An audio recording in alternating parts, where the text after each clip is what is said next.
A'udzu billahi minasyaitonir rajim. Bismillahirrahmanirrahim.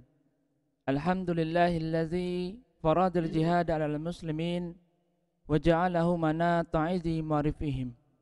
Asyhadu an la ilaha illallah wa asyhadu anna Muhammadan abduhu wa rasuluh la nabiyya ba'da. Ma'asyiral ikhwan rahimakumullah. Bitahiyatul Islam wa tahiyatul Islami bissalam. Assalamualaikum warahmatullahi wabarakatuh.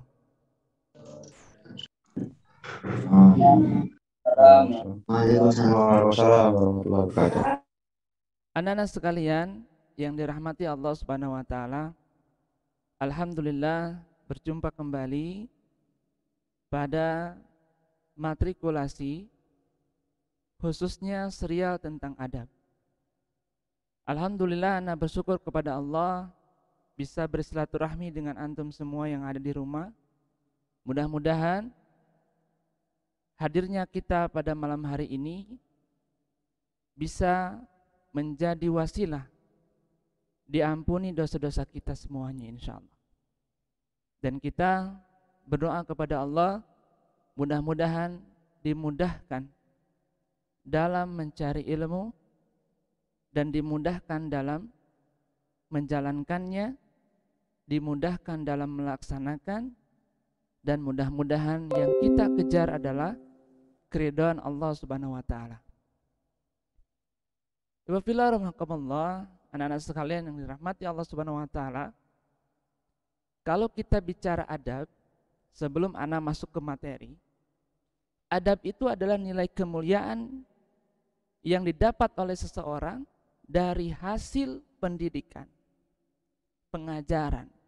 Artinya, ketika kita tidak belajar adab, maka tidak mungkin kita akan menjadi orang yang beradab.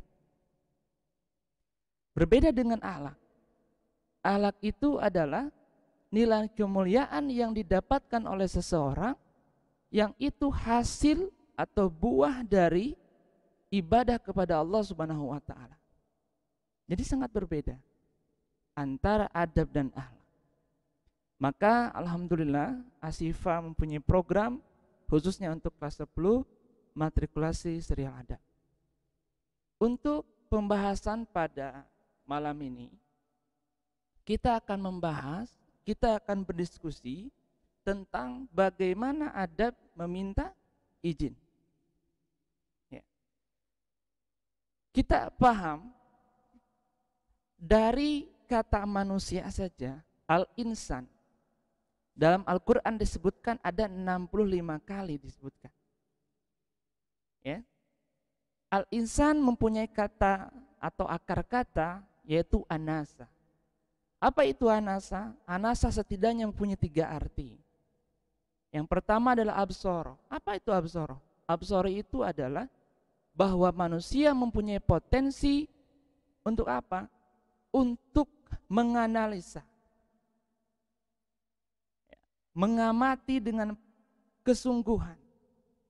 Ya, itu potensi kita sebagai manusia. Kemudian setidaknya anasa itu berarti alima. Apa itu alima? Berpengetahuan. Jadi manusia diberikan oleh Allah kesempurnaan yang berbeda dengan makhluk yang lainnya, khususnya dengan binatang, yaitu berupa pengetahuan. Kemudian setidaknya anasa itu berarti apa? Al-istidana. Apa itu al-istidana?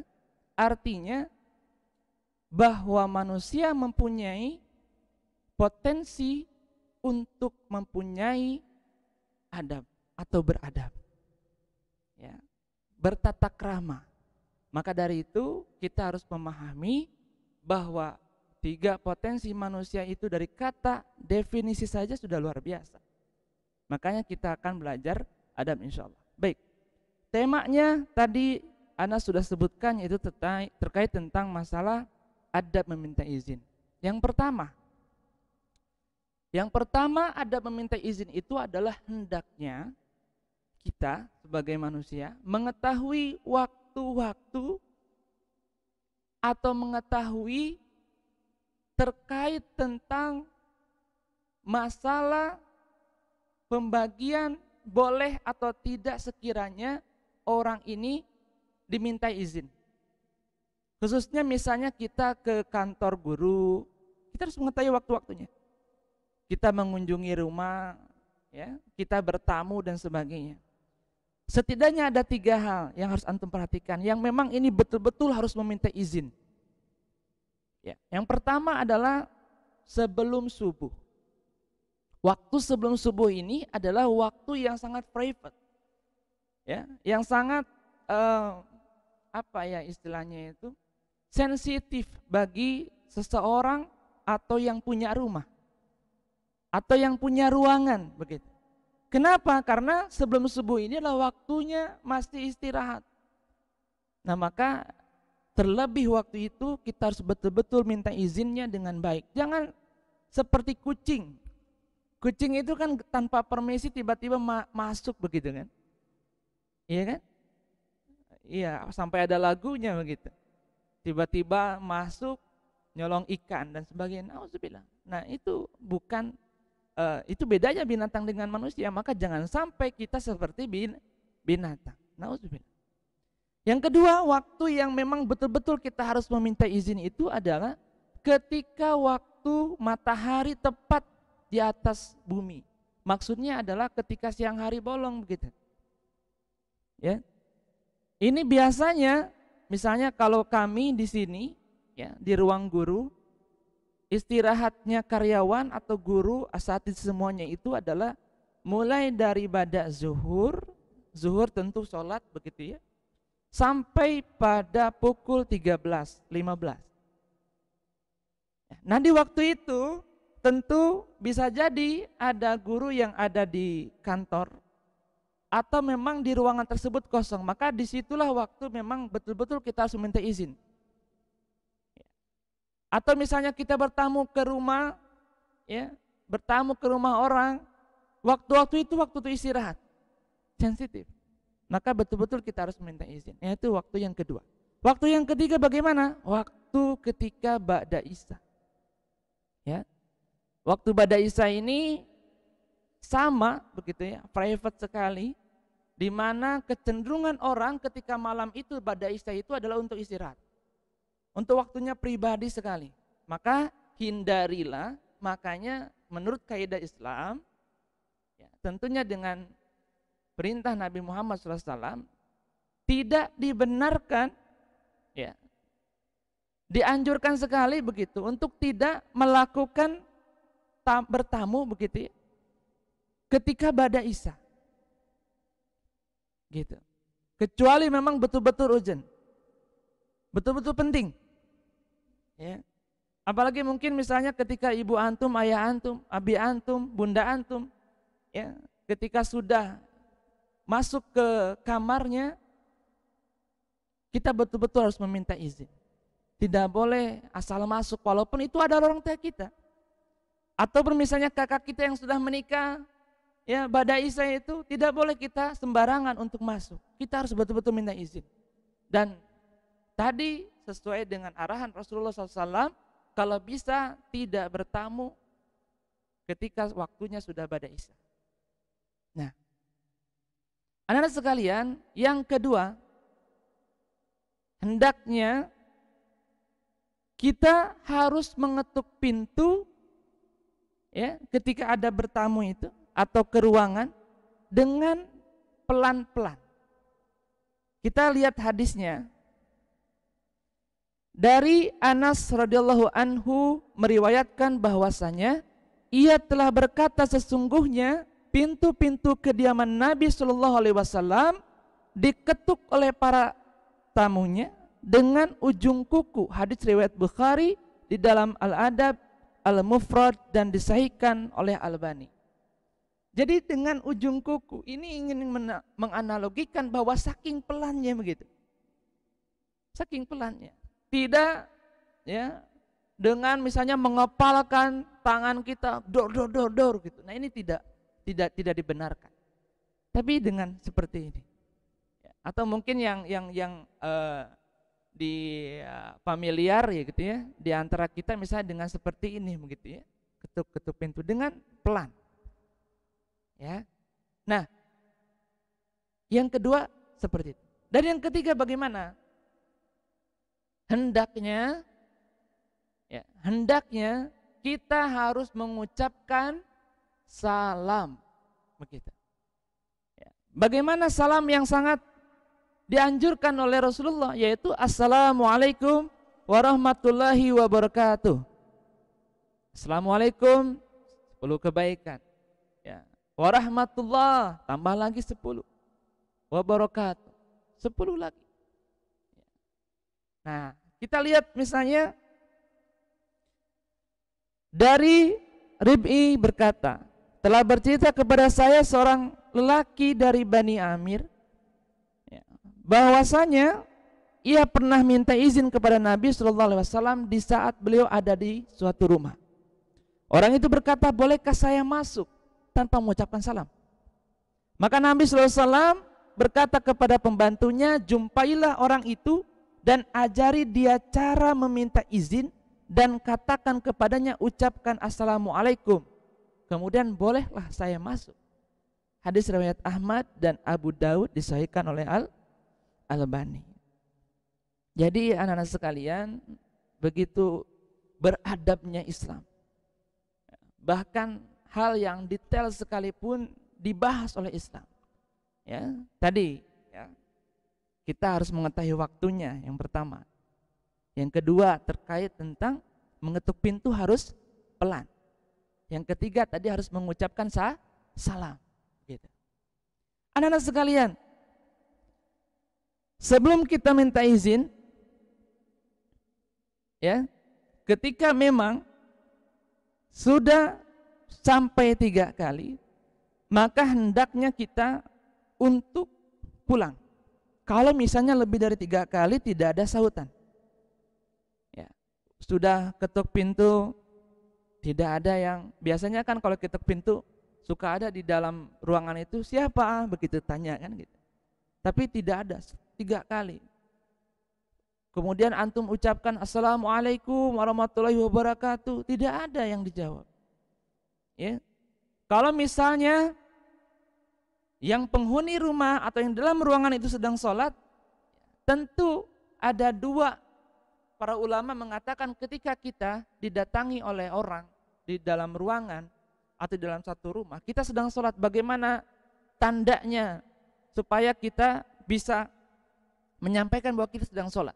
Kalau akhwat itu menepuk dengan ininya, ya, mengepuk dengan tangannya, punggung tangannya ditepuk, itu menandakan bahwa beliau sedang sholat.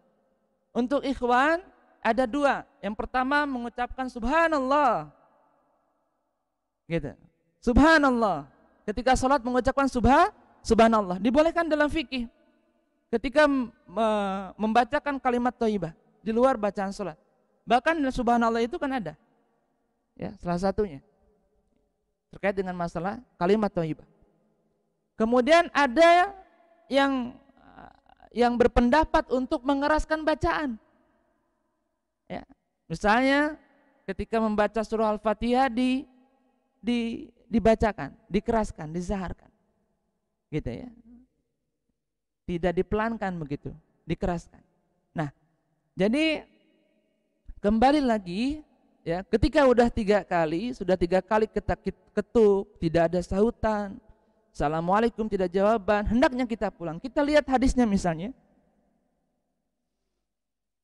Apabila salah seorang di antara kamu minta izin sudah 3 kali, lalu tidak diberi izin, maka hendaklah ia pulang. Ini hadis muttafaq alaih. Jadi Bukhari dan Muslim menyepakati terkait dengan ini. Begitu. Termasuk ketika ini berlakunya bukan hanya ketika memang ruangan itu tidak ada rumah atau tidak ada sautan dan sebagainya. Termasuk misalnya Anda dimintai, kalau misalnya kelas 11 itu ada KTI ya. KTI itu karya tulis ilmiah. Di sana ada bimbingan dengan guru pembimbingnya dan sebagainya. Maka apa yang dilakukan ketika misalnya kata pembimbingnya, Ustadz Afwan, bisakah kita bimbingan untuk siang ini misalnya, kata Ustadz pulang. Hendaknya bagaimana kita sebagai seorang yang beradab, kita pulang. Kita pulang. Dan tanpa harus bertanya, tanpa harus menggerutu dan sebagainya. Tidak usah. Justru dengan kita pulang dengan keilmuan, dengan ilmu, dengan pengetahuan, kita harusnya bersyukur. Karena apa? Karena Allah sudah berikan pahala kepada kita. Ya. Ikhlas saja. Dulu ketika anak S1 ya, sering sekali ketika ingin bertemu dosen itu tiba-tiba membatalkan janji begitu. Ingin bimbingan tiba-tiba membatalkan janji, disuruh pulang padahal udah jauh. Ketika S2 juga sama begitu. Apalagi dengan setara profesor ya, mungkin ingin menguji mental kita. Bisa jadi pembimbing KTI tersebut, pembimbing kita untuk KTI bisa jadi untuk menguji antum juga. Tapi pada dasarnya sebagai orang yang berpengetahuan, orang yang sudah belajar adab, bahwa ketika kita disuruh pulang, kita pulang. Maka itu sesungguhnya kemuliaan bagi kita.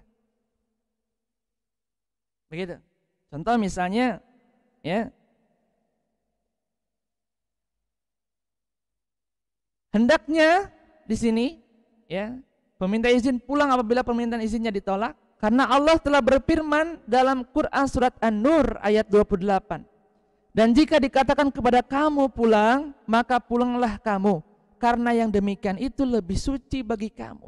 Coba antum bayangin, lebih suci begitu. Ya.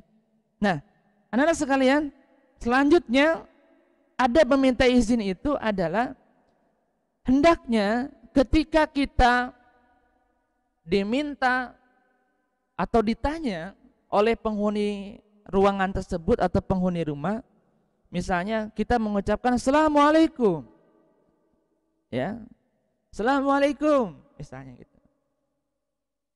Nah, apa yang biasa terjadi misalnya, suka kan ada pemilik rumah atau orang yang di dalam itu suka bilang siapa, kan gitu. Nah, jangan sekali-kali kita mengucapkan saya Ustaz, saya Pak, saya Mas, saya Abi, ataupun siapa misalnya, saya. Nah, bagaimana adabnya? Adabnya adalah menyebutkan nama yang familiar, nama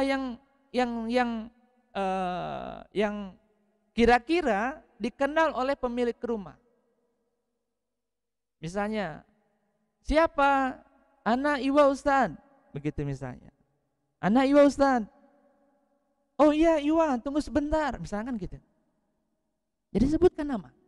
Apalagi misalnya ke ruang guru begitu ya, ke ruang kepala sekolah yang memang kami butuh effort, butuh usaha yang besar untuk mengingat nama murid yang banyak ini, mengingat mungkin hafal muka tapi namanya nggak tahu, atau misalnya namanya tahu mukanya lupa.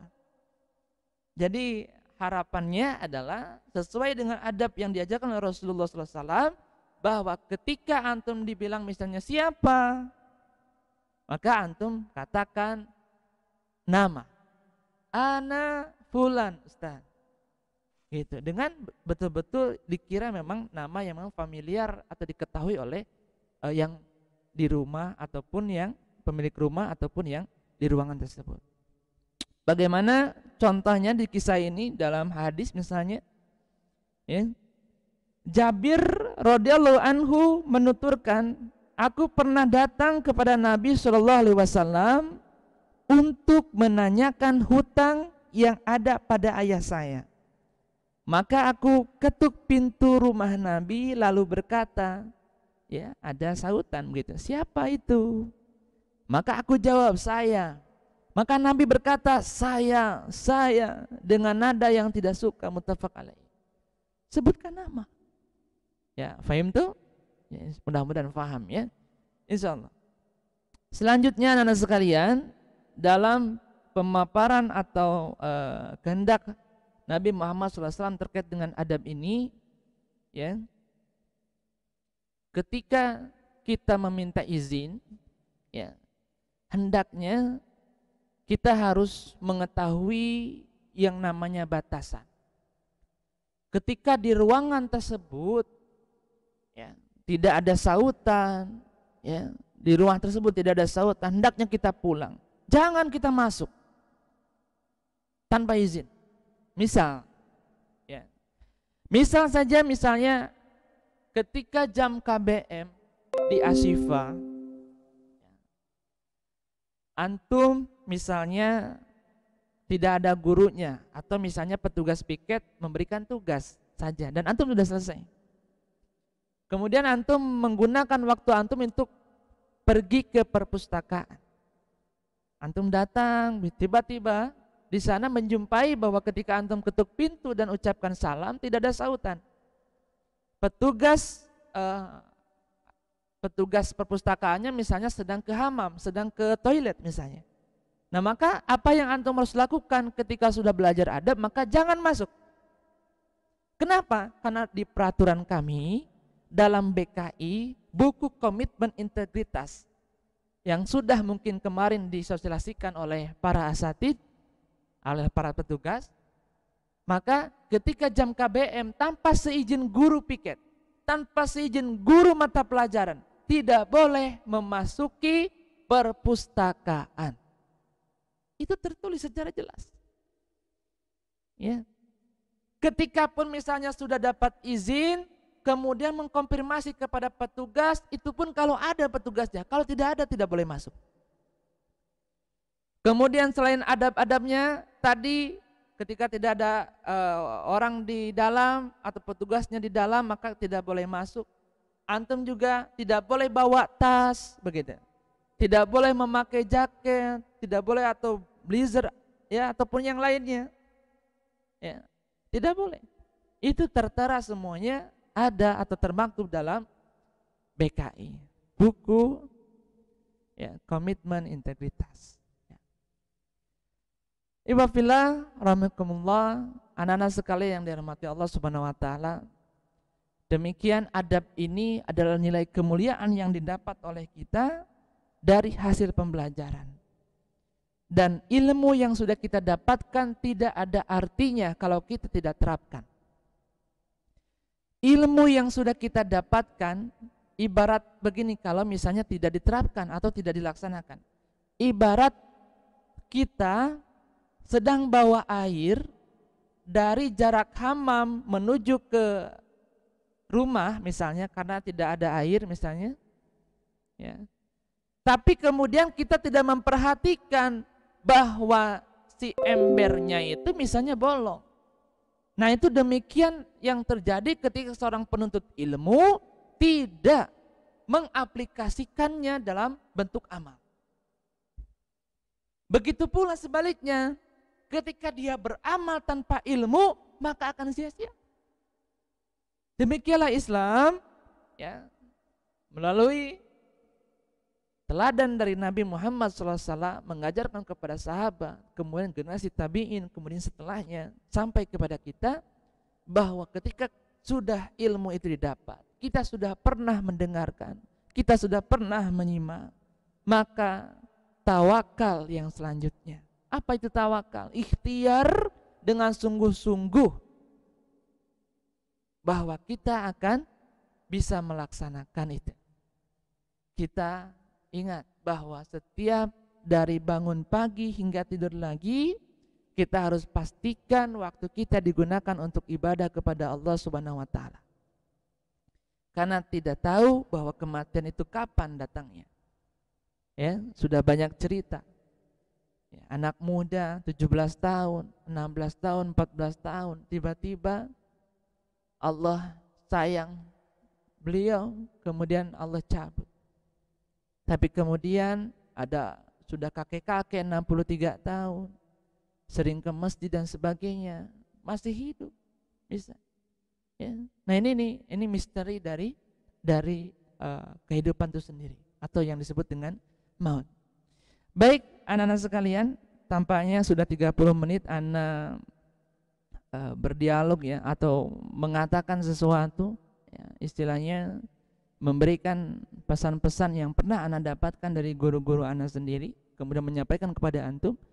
Mudah-mudahan apa yang memang disampaikan ini bermanfaat khususnya kepada diri ana sendiri sebagai pemateri dan bisa melaksanakan apa yang diucapkan ataupun disampaikan, dan umumnya untuk antum semua bisa dilaksanakan.